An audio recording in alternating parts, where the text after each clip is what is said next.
যাও যাও যাও তাতে ধো, চাল ধো।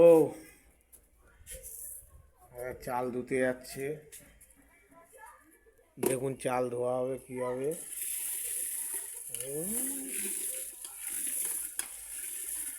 ভালো করে ধো, নোংরা থাকবে কিন্তু। হ্যাঁ, চালে নোংরা থাকলে আমি কি করবো? 4-5 বার ধুতে হবে ওই চাল, ভালো চাল ধুতে হবে 4-5 বার। ওই যে সাদা সাদা সব, পাউডার দিয়ে রাখে, পাউডার। হ্যাঁ সাদা সাদা পাউডার থাকে। সব পাউডার চাল ভালো মতন না ধুলে পাউডারগুলো দেয় এই কারণে যাতে পোকামাকড় না ধরে, কিন্তু মানুষের শরীরে স্বাস্থ্যের ক্ষতি করে। তার জন্য চাল সবসময় ভালো করে ধুয়ে রান্না করতে হবে। জ্ঞান দিতে হবে না তোমার, জ্ঞান দিচ্ছি না, এটা যেটা সত্যি সেটা বলছি, কোনো জ্ঞানের বেলা নেই। সত্যি বলতে হবে না, তো জ্ঞান দিতে হবে না, যাও ওখান থেকে, আচ্ছা ধুয়ে যাও ওখান থেকে।